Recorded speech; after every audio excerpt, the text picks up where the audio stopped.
All right, Ollie, good to talk after a big win. We won by 58 points over the Suns, but we didn't get it all our own way, especially in that first quarter. Yeah, great to have the win, 58 points in the end, which blew out in that last quarter, which was great to see. I think it was our biggest score for almost 10 years, Yep, which I find hard to 2007. believe. But yeah, going back, it is right. But yeah, it's hard to believe it's been that long since we've kicked a score that big. But yeah, like you said, that first quarter wasn't great. The Gold Coast were always going to respond after the week they had. Obviously sacking Ronnie Eade and bringing a new coach. It almost always works. The next week they get fired up. So they were on at the start. The Suns kicked 6 goals in the first quarter, and we were just playing pretty lazy sort of footy. There wasn't a lot of intensity there. They were laying tackles everywhere inside forward 50. I think it was 19 tackles to the Suns to us, 3 at one stage inside 50. So that's a huge discrepancy there. But the pleasing thing about it was, I think maybe last year or even towards the start of the year, if we conceded like that at the start of the game, it probably would have been game over. We would have just absolutely folded. But we got back into the game and absolutely dominated probably halfway through that second quarter up until the final siren. We absolutely killed it, played some really good footies, exciting footy as well. So it was a pretty good game after that stumbly first quarter. Yeah, I felt like even in that first quarter, we probably should have been down more than we were. Like the Suns were just manic in the way that they got the ball moving forward. Their pressure was good, despite having big names out. Do you think for us it was a case of a younger side maybe getting ahead of themselves or getting complacent, or you think the Gold Coast just pure and simple came to play, as you said, with losing their coach, Rocket E, during the week, and then a few players as well? Yeah, it was probably a bit of both, you'd think. Gold Coast were always going to respond. That always happens after you go without a coach, and they were on. They had a lot of names missing, so it was a scenario for us which didn't bode well. They were missing Ablett, they're missing Tom Lynch, Pierce Hanley. There's a few other guys out as well, Rory Thompson, I think. A lot of their key players. So if we didn't win that one, the way we've been playing, the way the Gold Coast have been playing as well, would have looked really bad for us. But yeah, it was just really pleasing to be able to respond in the way we did, and it was really led by our leaders. Dayne Beams, so good again. Second Marcus Ashcroft medal for the year. Backed up his round one performance. It was absolutely sensational. Just kicking goals from everywhere, getting plenty of the ball. And Rockcliffe as well had a great game. Kicked the 3 goals. Played a bit of a different role up forward, but looked really dangerous. Yeah, for sure. I think, you throw in the likes of Dane Zorko and Louis Taylor as well. The midfield really hit the scoreboard. We're not relying purely on, like Eric Hipwood kicking a bag, or even the other tools like Walker and Close. It's really good to see them hitting the scoreboard, and we know how damaging they can be.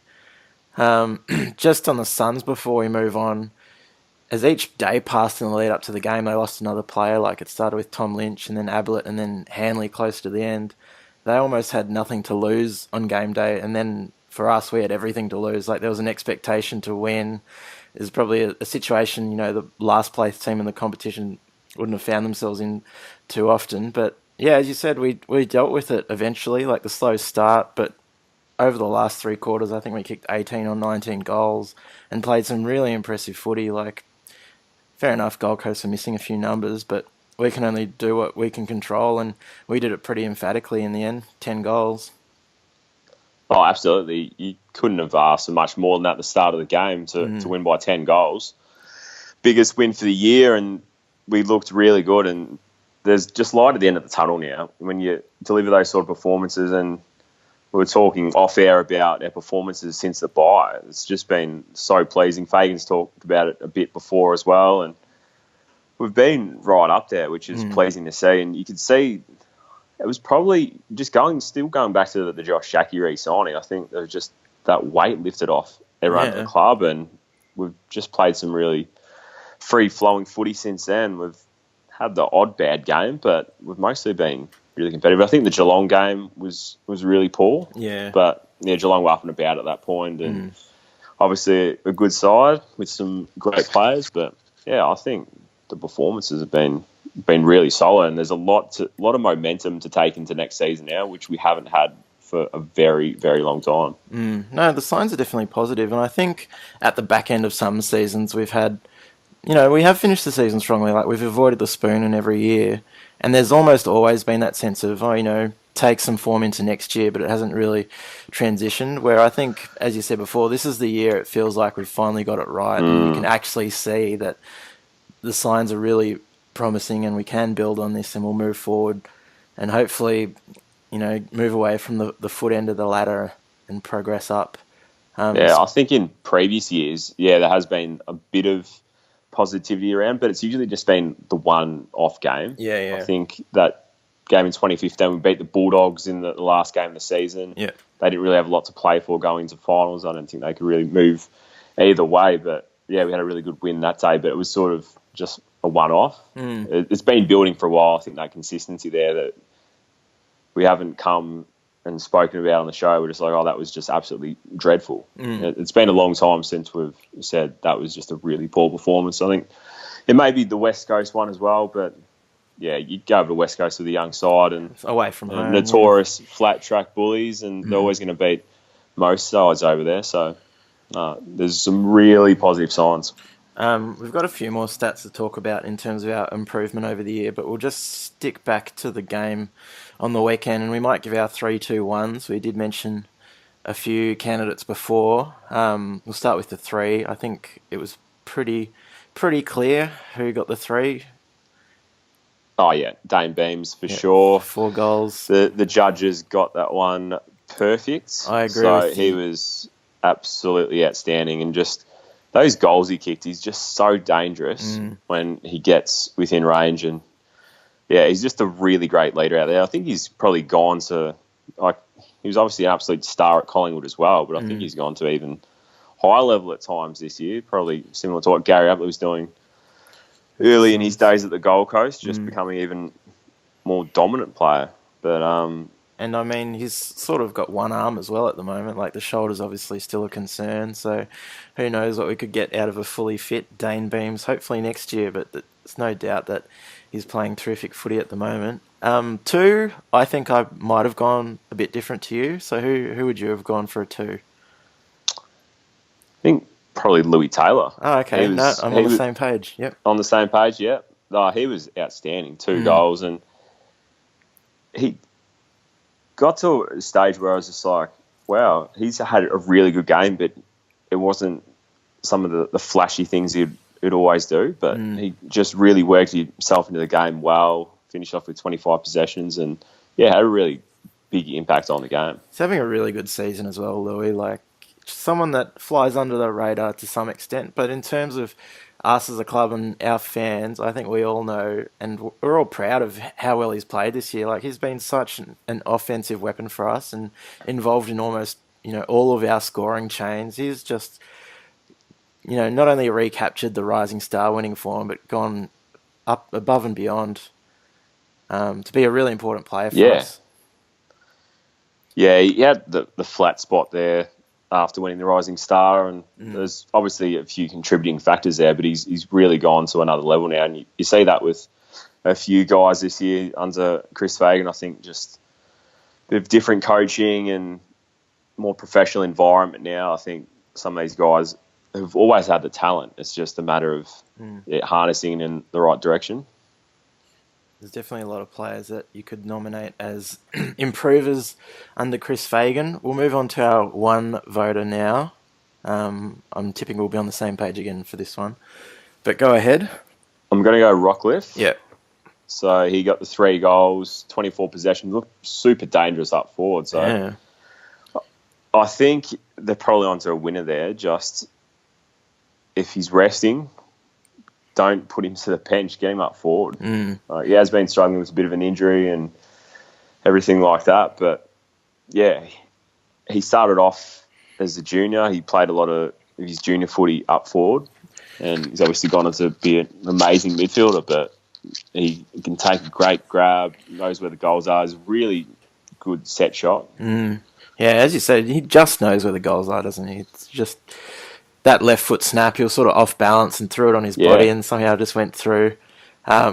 We've got a bit more to say on Rocky in a minute. Well, you have a bit more to say on Rocky in a minute, but we'll just maybe do some honourable mentions. I thought Bastanak again, since he's come back into the side, been really good.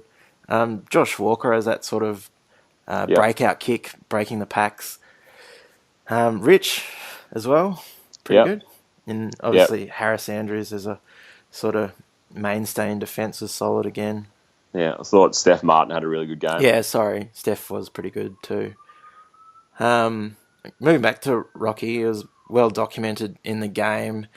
He wore the two armbands. One represented the loss of his cousin recently. You wrote about that for your paper.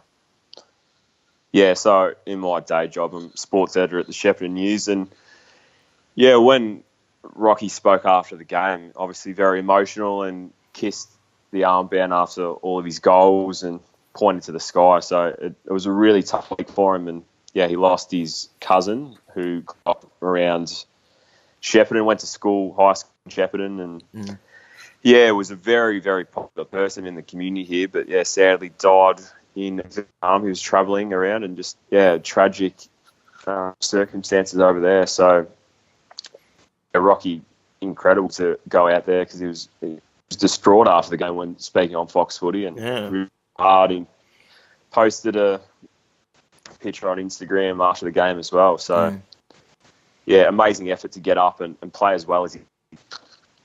So, yeah, hearts go out to Rocky and all his family. Yeah, for sure. I think one of the things that, emphasise how close to home it was is I think they're the same age, he and his cousin. Yeah, he was 27. Yeah. So, yeah, it's sad. Not very good, sad. but Rockcliffe obviously did his family proud with a great game in the Q Clash.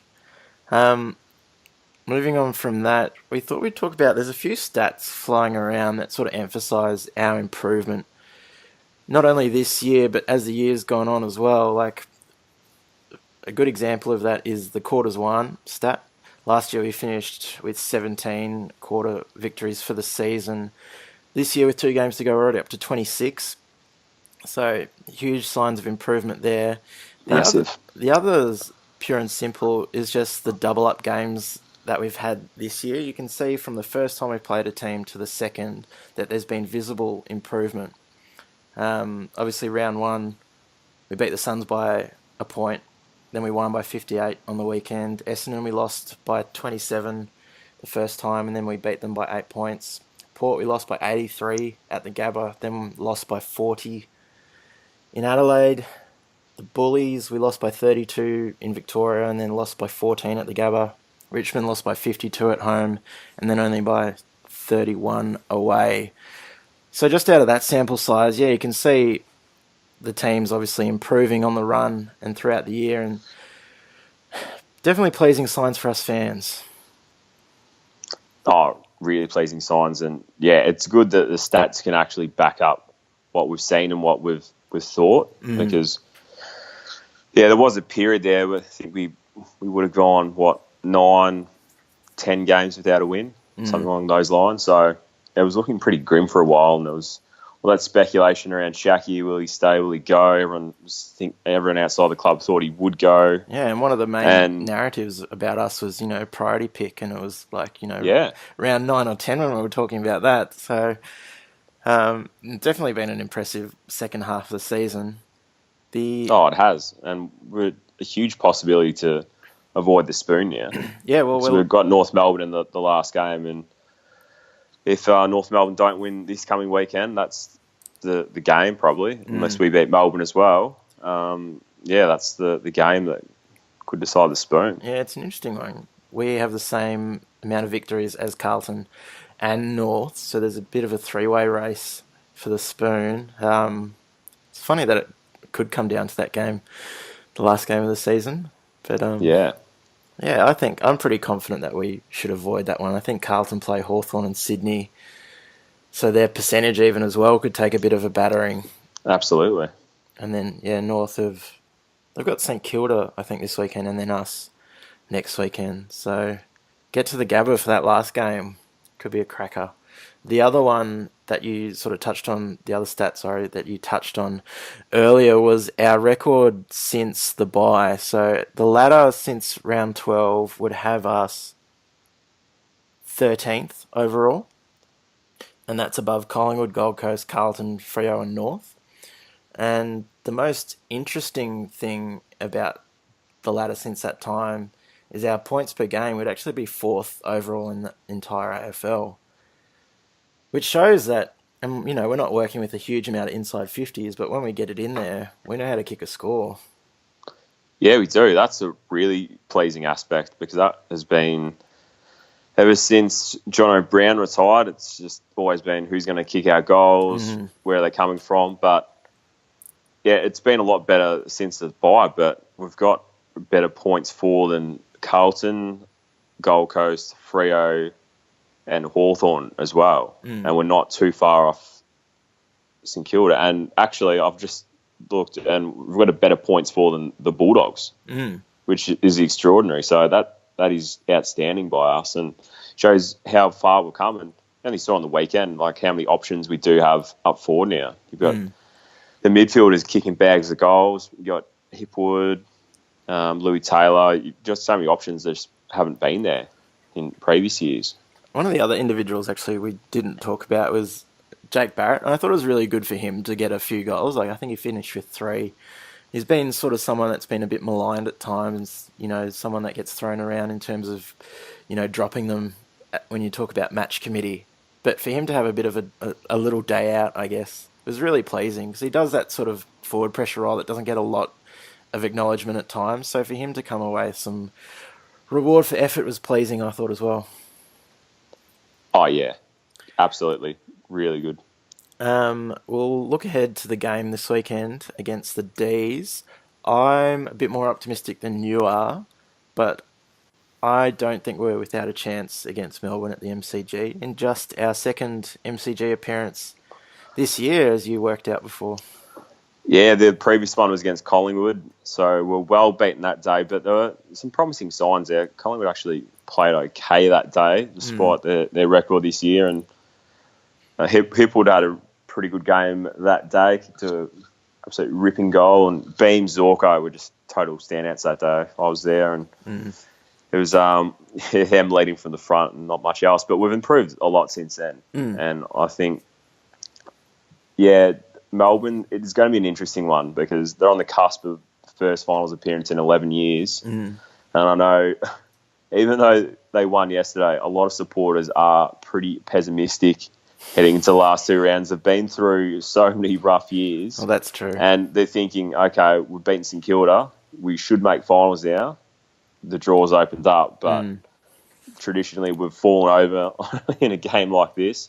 So we're definitely a chance, but I think the D's probably will get us. But fingers crossed for a really good performance in the G. Hopefully, a lot of the guys get up for it and know that these games at the MCG don't come around too often, and how much of a privilege it is to actually play at the MCG. Well, my argument for us, besides the fact that we've obviously improved since round 12, is how hyped up the game against St Kilda for Melbourne was on the weekend. Like it was billed as like an elimination final in itself. It was 56,000 there. Yeah, so I think maybe, the D's might come down after that, coming up against the 18th side. Probably want to brush it aside and move on to Collingwood in the last round. Start thinking about finals potentially. So I think, and the other thing to remember as well is they're a youngish side as well. So the areas, I suppose, are thought for complacency. So I think if we come in, give them a red hot crack, the first quarter is going to be the one. Like our first quarters this year haven't been great, and that was on show against the Gold Coast. But if we can turn up in that first quarter, put a heap of pressure on, you just never know. We should have Alex Witherden and Jared Berry back, I assume. Not sure who's going to make way, but yeah, I don't mind our chances this weekend, and I'll be going along. Are you going to go, mate? Work commitments might prevent me from going, but hoping to get there. Yeah. Before we wrap up this week's podcast, I've got another question that we're going to mull over. The best individual performances in Q Clashes. So the Q Clash obviously goes back to 2011, and the Gold Coast joined the competition. You have the standout performance, I think, pegged already. Yeah, I don't know if you can really go past this performance. We're going to go back to 2014 as the second Q Clash of the season. So Q Clash 8, and Pierce Hanley was named the Marcus Ashcroft medalist that night, and we had a big win. The Gold Coast are without Gary Ablett, who'd done his shoulder, and they were sliding a bit, even though they looked like playing finals, but he was just amazing that night. 45 possessions, 9 clearances, 2 goals, and 3 goal assists. He just had an absolute field day, and I think he had some ridiculous stat like up to 1,000 metres gained or something like that. When you look at the metres gained records, and some people aren't too crash hot on that stat, so it is what it is. But when you look at the records, I think that Pierce Hanley game's still in the top 3 or 5 sort of efforts of all time. The other one in that game was probably unlucky not to win the medal as well. It was Rocky. Between them, they had more than 90 touches and just absolutely destroyed Gold Coast. Strictly speaking, when we do these questions, we talk about Brisbane players. But when you put this question to me, the first performance I thought of was in the very first Q Clash when Nathan Cracker kicked 5 or 6 goals out of nowhere and completely destroyed us. I don't recall that. I've completely blocked that out of my mind. I don't even know that exists. But that was incredible that night, and it was a game that we were supposed to win handsomely. Gold Coast obviously in the first year in the competition and getting belted left, right, and centre.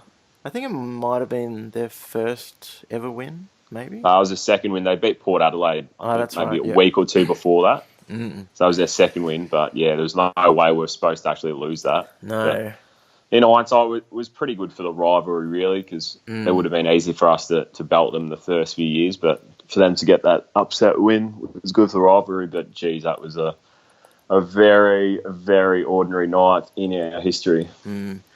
The other one I thought of in terms of Brisbane was Tommy Rockcliffe in, I think it was 2012, had a really big day out early in the season to win the Marcus Ashcroft medal. I'm trying to find the game now quickly, but I don't think I can. But yeah, he had a big day out. Dayne Beams' game on the weekend is probably worth mentioning itself in terms of that's up there, yeah. The all-timers. But yeah, some good memories there, just looking back at the medal winners now. So Dayne's got 2, Pierce has got 2, Gary Ablett's got 2. Yeah, so some good company there. Yeah, absolutely. And going back, Gary Ablett had some ripping games, and probably it's not going to be considered right up there, but Eric Hipwood last year, just in terms of just announcing himself as a future star. That second one, I don't mean the first one, but yeah, it was the game on the Gold Coast at Metricon. He really came along and just showed just how much of a star he's going to be. So that was really exciting, even though we lost pretty well that day. But yeah, he was superb. All right. There's anything else to talk about this week? I don't think there is. There was no notable news highlights or anything to mention, I don't think. No, not at this stage. We missed out on another rising star, so we'll have to wait another week. Who got it this week? Don't know off the top of my head. I know it wasn't Lions, and I scrolled through Twitter before and saw it wasn't a Lions player and kept scrolling. So I thought Allison might have been outside chance. If he kicked he had like 3 pings at goal. If he kicked, 2 or 3 of them, then he's probably a chance. But he's playing some good footy actually since coming into the side. He has. He looks really at home on the wing. He sure does. Hopefully Jared Berry can get back in the side and pinch one before the end of the season. But there's Dan Houston from Port Adelaide. He's the rising star nominee this week. Fair enough. In what was a terrible game against Collingwood. But anyway, we won't talk about that. Not at all. All right, mate. Talk to you next week. Thanks, Gags. Talk to you then.